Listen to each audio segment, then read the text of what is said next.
পঞ্চদশ অধ্যায় পুরুষোত্তম যোগ। শ্রী ভগবান অর্জুনকে বুঝিয়া বলিলেন, সংসার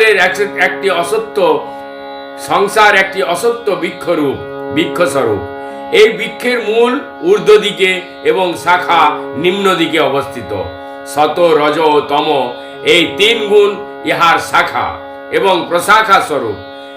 বেদ মন্ত্রগুলি এই বৃক্ষের পাতা। এই সংসার বৃক্ষ ছেদন করিয়া পরম পদ লাভের একমাত্র উপায় অনাসক্তি ভাবে। জীবাত্মা আমারই অংশ, আমি পুরুষোত্তম। জ্ঞানীগণ আমাকেই ভজনা করেন। তুমি আমাকে ভজনা করো। হে অর্জুন, ইহা নিশ্চয়ই জানিবে যে যাহাদিগের মধ্যে অহংকার নাই, যাহার মোহ আসক্তিহীন, যাহা সর্বসময় আত্মতত্ত্ব লইয়া আলোচনা করিয়া আনন্দ পান, তাহা যাহাদিগের মন হইতে কামনা বিশেষ রূপে নিবৃত্ত হইয়াছে এবং সুখ দুঃখ শীত গ্রীষ্ম হইতে যাহারা মুক্ত, এতা দৃশ্য সাধু ব্যক্তিগণ মুক্তি লাভ করিয়া থাকে। হে অর্জুন, এই পৃথিবীবাসী জীব আমারই অংশ। প্রলয়ে পরেও জীবাত্মা মন এবং ইন্দ্রিয় সমূহকে লইয়া পুনরায় সংসারে আসিয়া কর্মফল ভোগ করিয়া থাকে। বাতাস যেমন ফুল হইতে তাহার গন্ধ লইয়া ফুলকে ছাড়িয়া চলিতে থাকে, এই জীবাত্মা সেই রূপ দেহকে ত্যাগ করিয়া তাহার ইন্দ্রিয় ও মনকে লইয়া নতুন দেহ আশ্রয় করে। এই জীবাত্মা পঞ্চ জ্ঞানেন্দ্রিয় চক্ষু, কর্ণ, নাসিকা, জিহ্বা, ত্বক ও মনকে আশ্রয় করিয়া বিষয় ভোগ করে। হে অর্জুন, আমি সকল মনের ভিত্তির অন্তর্যামী, ইহা অবস্থান করিতেছি।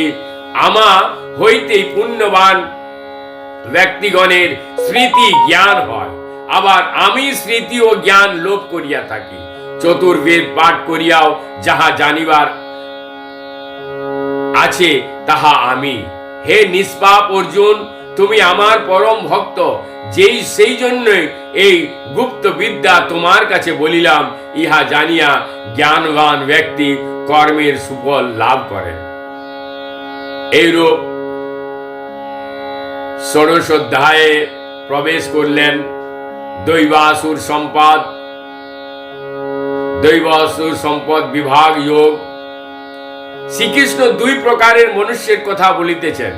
পূর্ব জন্মে সুকৃতির ফলে দেব প্রকৃতি মানবের আবির্ভাব হয়। ইহাদিগের লক্ষণ দেবার্চনা, সৎ কর্মানুষ্ঠান, শাস্ত্র ধ্যান, যজ্ঞ, সত্য, ত্যাগ, ক্ষমা, দয়া, তপস্যা ইত্যাদি বিষয়। আর পূর্ব জন্মে দুষ্কৃতির ফলে অসুর প্রকৃতির মানবের জন্ম হয়। ইহাদিগের লক্ষণ দেব বিরোধী, শাস্ত্র বিরোধী, অসৎ কর্মে মনোযোগ, হিংসা, ক্রোধ, অহংকার, অভিমান, ভক্তিহীনতা, নাস্তিকতা ইত্যাদি।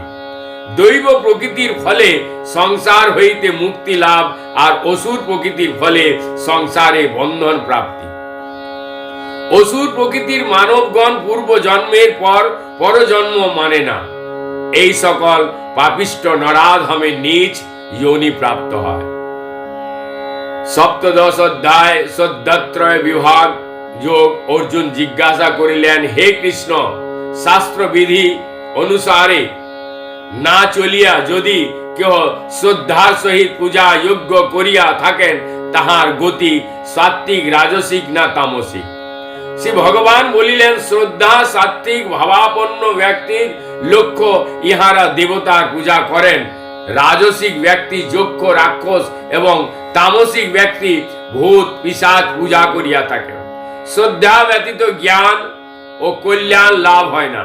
শ্রদ্ধা অনুসারেই জীবের প্রকৃতি অবাগত হইয়া যায়। শাস্ত্রে আছে, শ্রদ্ধাবান লোভতে জ্ঞানম। শ্রদ্ধায় জ্ঞান লাভ হয়, আর জ্ঞান হইতে মুক্তি লাভ হয়।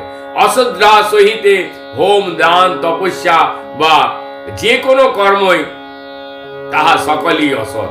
তাহা ইহলোকে বা পরলোকে কিছুতেই শুভকর হয় না। অষ্টাদশ অধ্যায় মোক্ষ যোগ। অর্জুন জিজ্ঞাসা করিলেন, হে কৃষ্ণ, সন্ন্যাস এবং ত্যাগের মধ্যে পার্থক্য কি? ভগবান শ্রীকৃষ্ণ বলিলেন, কর্মফলের স্পৃহা ত্যাগ করায় প্রকৃত সন্ন্যাস বা ত্যাগ। যাহারা মনে করেন যে সংসারের সকল কর্ম পরিত্যাগ করায় সন্ন্যাস ধর্ম, তাহারা কিন্তু ভুল করিয়া থাকেন। কর্তব্য কর্ম সম্পাদন করা এক প্রকার ধর্ম। ব্রাহ্মণ, ক্ষত্রিয়, বৈশ্য এবং শূদ্র এই চারি প্রকার জাতিরই চার প্রকার কর্ম আছে। ব্রাহ্মণের কর্ম বেদাধ্যয়ন, শাস্ত্র ও পূজা পাঠ। ক্ষত্রিয় জাতির ধর্ম রাজ্য পরিচালনা ও যুদ্ধ। বৈশ্য জাতির কর্ম কৃষি কর্ম, ব্যবসা বাণিজ্য। শূদ্রের কর্ম উক্ত তিন জাতির সেবা করা। স্ব কর্মে নিযুক্ত থাকায় ঈশ্বরের উপাসনা ও নিজ ধর্ম পালন করা হয়। স্বধর্ম ত্যাগ এবং পরধর্ম গ্রহণ করা উচিত নয়।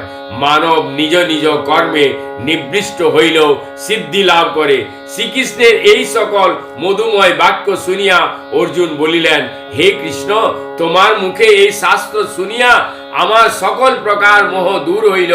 আমি এখন সংশয় শূন্য।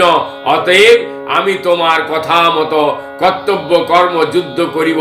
সঞ্জয় এইবার ধৃতরাষ্ট্রকে বলিলেন, হে মহারাজ, আপনার নিকট শ্রীকৃষ্ণ এবং অর্জুনের এই রোমাঞ্চকর কথা প্রত্যন ব্যক্ত করিলাম। আমি ব্যাসদেবের কৃপায় এই পরম গুহ্য যোগ সাক্ষাৎ শ্রীকৃষ্ণের মুখে শুনিয়াছি। শ্রী ভগবানের এই অদ্ভুত পবিত্র সংবাদ ও উপদেশ বাক্য